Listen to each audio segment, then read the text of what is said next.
What I want you to do is focus instead on yourself and your journey and where you are.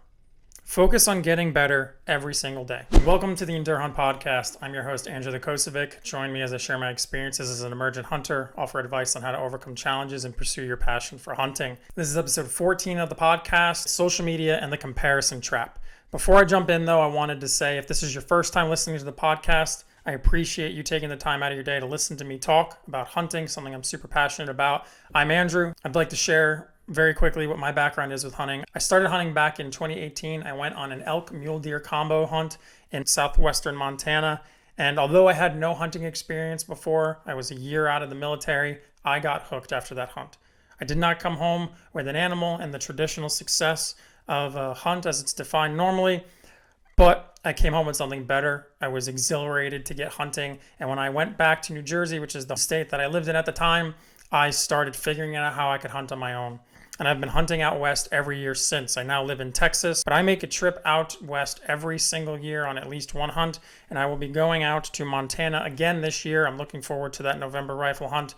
This time it's just a deer combo hunt. I'm trying to get my first mule deer. I really hope I get one. But the goal of this podcast is for me to share my journey, try and share some lessons and insights that you could use to help you along the way on your hunting journey. Hopefully you can learn from some of my mistakes and are able to pick up hunting and figure things out a little bit faster than I've been. I'm a lot better than I was back in 2018, but I still have so very far to go. I think that this podcast is very timely. We're at the end of August now, and we're starting to see pictures come in on our social media feeds.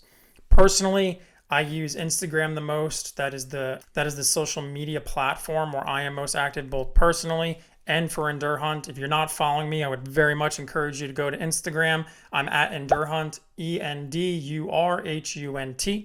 I post there almost every day, and I try to be pretty active and share what's going on. But I also use Go Hunt, and I have Twitter, and I've used a few different platforms and Facebook. I'm in a few Facebook communities.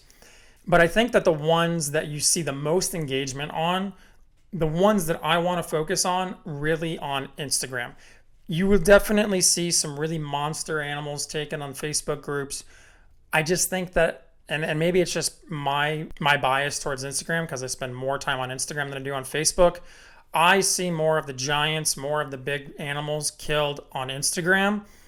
And I think that's partly because I'm mostly active there, but I also follow the big names in hunting. The Cameron Hanes, the Remy Warrens, Joe Rogan, the Hush guys, Born and Raised Outdoors. I follow all of these people on social media, and you start to see those pages come in. I also follow a few state pages, and you see these posts getting shared. And we're at that time of the year where these early seasons are kicking off. You've got your early archery mule deer, pronghorn tags if they haven't already started.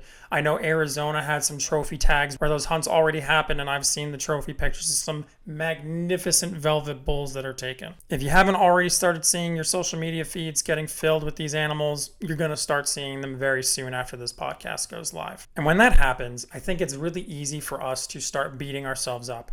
When you look at yourself, especially when you're just starting off on your journey, you see someone with a 400-inch bull or 160-inch whitetail, and you think to yourself, how is that ever going to happen? There's no way that I'm ever going to get to that point.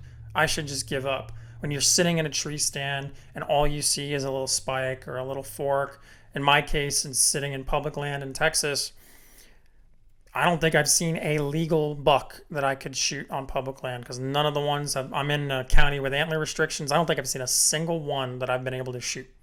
And there's almost no doe seasons. You can't even really do meat hunts, at least on the walk-in access. If you didn't listen to my last podcast with Taylor Shearer talking about the Texas drawn hunts, there's a lot more opportunities for those drawn hunts, but what I'm talking about and referring to right now are those walk-in public access hunts. It's so easy, especially in the middle of the hunting season, to go and sit for several hours, not see anything, come home, look at Instagram, and then all of a sudden you see some guy that you follow sharing a huge buck or a huge bull, and then you just start kicking yourself. You shouldn't do that because of someone else's social media posts. You should reflect on your hunt and think about why your setup didn't work, but you shouldn't beat yourself up by comparing yourself to others. That person that you're looking at is going to be in a different place in their journey than you are. Social media is also a place where people cultivate and curate their content to portray the best version of themselves possible. That grip and grin that you're seeing with that bull or that buck, that pronghorn, whatever animal it is, that's one of 20, 30, maybe more pictures that were taken. That picture that they're posting is the best one they've got. It's just like every other area of social media. People post the version of themselves, the character of themselves that they want you to see. And I'm guilty of it too. I don't portray everything in my life. I go through and I build those reels and I try and find the right song and the right picture, the right angle. I do all the same things, meticulously looking at stuff. And that means that a lot of the time, we are not 100% true and honest with who we are on the internet. That also means that we may not be sharing our struggles, the things that we deal with on day-to-day life. That person may post the biggest buck you've ever seen, but their life may be in shambles. And I'm not saying that because I want to put anybody down, but I'm saying that you're only seeing a glimpse of the situation. You're only getting a fraction of what's actually going on. And this is true when you look at things like gear, when you're looking at all of these guys that are sponsored and they're getting the new Matthews bow or the new Hoyt bow every single year, and you're like me and you're rocking the same bow that you started with 6 years ago. It's easy to think, man, I wish I had that. Must be nice, as Cameron Hanes likes to say. The reality is that those people had to work to get the relationships that they had. They're at a different place in their journey. Maybe they come from a different background. They have money. They have some form of resource that you don't. And that's okay. Everyone has advantages and disadvantages. Realize that the struggles you're going through are unique to you. And although that person's life may look perfect, they may have everything, the reality is always going to be different. Again, I'm not trying to put anybody down. I'm not trying to say anything like that. Just take that into perspective. If you ever start beating yourself up because you don't see you getting the animals, if you're not able to post a picture, or maybe the buck isn't as big as you thought it should be, it's okay. It's your hunt. Enjoy it the way that you want. Don't compare yourself to anybody else. Your success is your success, and your journey is your journey. There's no reason to think that you should be in the same place as someone who's been doing it longer than you. It's like anything in life. When you start a job and you're new to a field, or even if you're midway through your field, there's always going to be someone better than you. There's always going to be someone who has more than you. If you live your life and you live your hunting journey comparing yourself to others, you're never going to necessarily be satisfied with what you've got at the moment. And we only have so many hunting seasons. Hunting seasons are not that long. As long as they might seem, it's gone before you know it. And it's most important for you to get out there, enjoy the hunt, and do what you can to make yourself get better every single day. Keep in mind that you have resources at your disposal.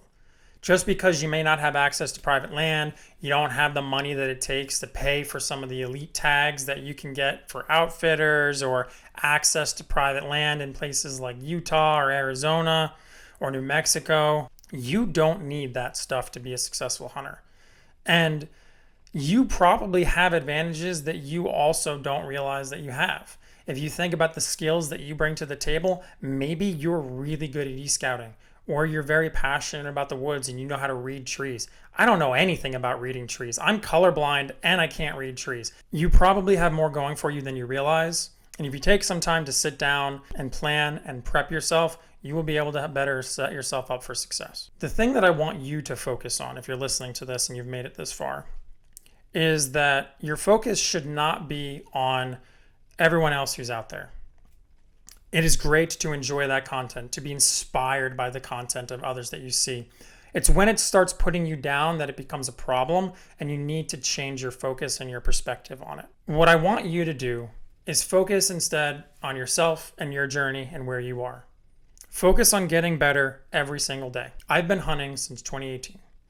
I started my first hunt in Montana, and I went out there with paper maps, no GPS, with my best friend Peter, and I had Neither of us had a clue what we were doing. We saw some mule deer, could never get close enough. And I look back on that season with the knowledge that I have now, which is still not that much. And I really think about how little I knew. I am going back to Montana this year, and I'm not going to the same unit. I'm going to a different area, but I would do that hunt completely differently today. And it's not even because I have more access to technology. I just know more about hunting today than I did then. And that is going to be your journey as well. When you look back on your journey year over year, if you reflect on how you prepared for your hunts, and that preparation includes everything from physical preparation, shooting preparation, the way you e-scout, the research you do into the units, that is going to improve over time, incrementally over time. It's just like your job, your day job. When you showed up day one, you didn't know that much. 6 months in, you probably still didn't know that much. And then over the years, you get repetitions, you build experience, and the things that blew your mind back on day one are just second nature. And that is how you should be focusing. You should only compare yourself to who you were yesterday, who you were last season. Focus on that next step forward. Figure out what your next milestone is, how you want to grow in your hunting journey. Do some reflection and realize what the weak point is for you. When I went on that first hunt in 2018, physical fitness was my weak point. I could not keep up. I was out of shape. I was getting winded immediately going up these hills. And even if I did have an opportunity at a mule deer, I probably would have blown it because I just wouldn't have been able to control my breathing and take a shot. I focused on that next year, making sure that the next hunting season, I was not going to have that problem. It takes some reflection and thinking about where your struggles are. Maybe you're in really good physical shape and you don't shoot as much as you should. Or maybe you realize that your e-scouting game is not as strong as it should be. Instead of focusing on the trophy that you're seeing on social media, focus on the things that you think you could improve on from last season or even your last hunt. When you finish a sit, if you didn't see any animals, try and think, why did I not see anything? Was the wind in the wrong direction? Did I make a bad approach? Was I too noisy? Or maybe I just didn't do a good enough job scouting and picking the spot beforehand. There's a lot of different things that you could do, but the point is, instead of focusing on how you compare to other people, you're comparing yourself to your past self and trying to get better and improve one step at a time. Don't lose confidence in yourself. Where you are today is not where you will be a year or two from now. The hunter that you are as you grow in your journey, as you gain experience, you are going to continuously improve, especially if you make a concerted effort to reflect on how you engaged your hunting season, how you approached each hunt, trying to learn and get better. And I plan on sharing more of those types of experiences in my own reflection through my newsletter, which I just started. I'll have the link in the description for that, as well as podcasts. One of the things that I'm actually really looking forward to is doing a podcast with Peter following our Montana hunt this year. I hope to talk about this new hunt in Montana and compare it to the hunt that we did back in 2018. If you didn't watch episode 8 of the podcast, I had Peter on and we broke down our first hunt together. He had already been hunting before, but this is our first Western hunt and my first hunt ever. And I'd really love to do a reflection on how that hunt went and compare it to what we did this time. And hopefully we're able to bring home some meat this time. I think that it's important to do that sort of reflection, but I think that we need to allow ourselves some grace and realize where we are in our journeys. I am a huge proponent of working very hard. I like discipline. I like getting up in the morning, even when I don't actually like it. I like the feeling afterward. When I wake up, I feel like shit and I don't feel like getting my workout in, but I do it anyway because I always feel better afterwards. I'm a huge proponent of that. But when you see someone sharing their trophy animals, their grip and grins on Instagram, don't let it get you down. With the right amount of work and focus and persistence, you will be able to find success in your journey. There are so many different definitions of success. You can challenge yourself and find success in so many different ways. If you have a particular goal for the season, acknowledge that goal. Enjoy your hunt the way that you want to enjoy it. Don't get intimidated by other people who are sharing their trophies on social media.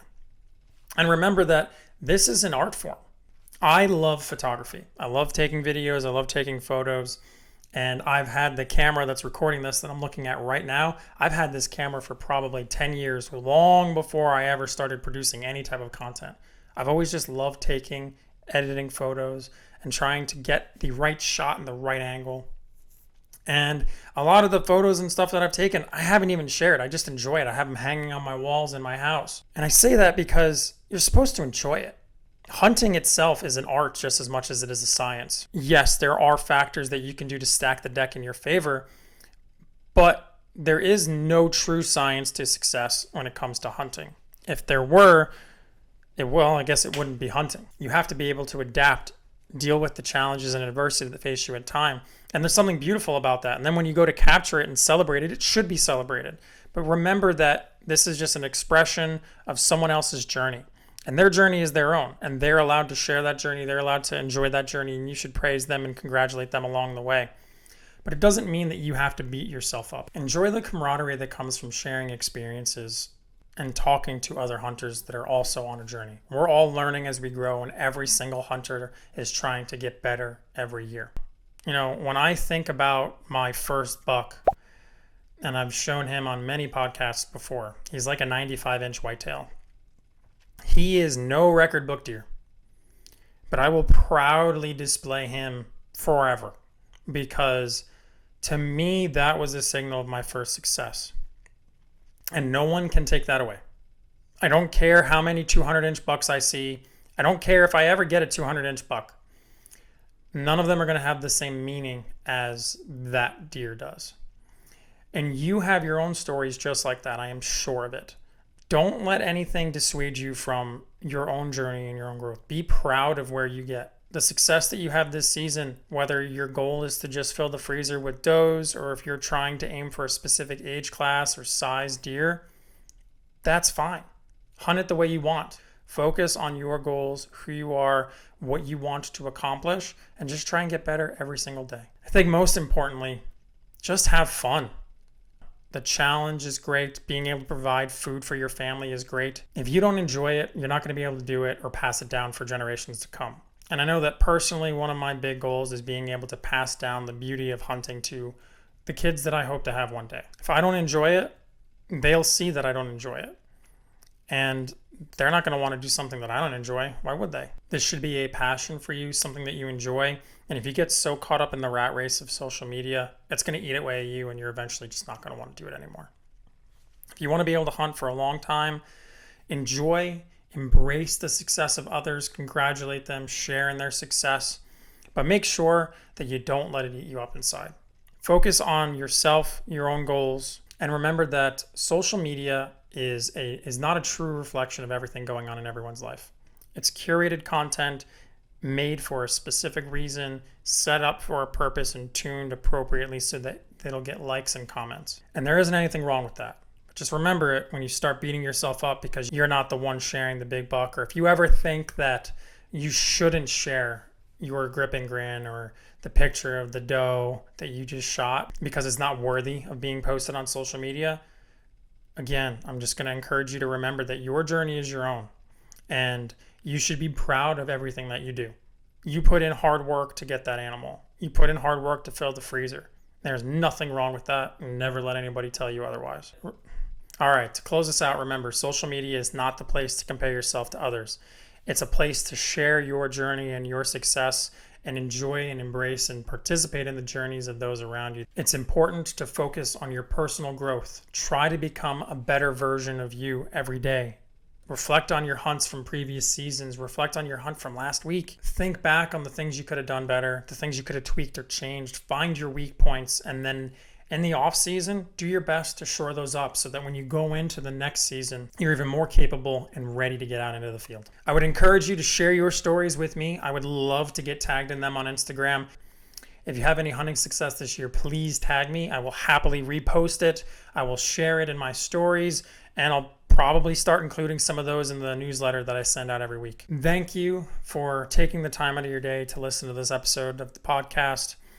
I think that social media is a blessing and a curse. I really appreciate all that it has done for us, but I know that when it comes to mental health and encouragement, that it really can drag people down. I encourage you to keep going.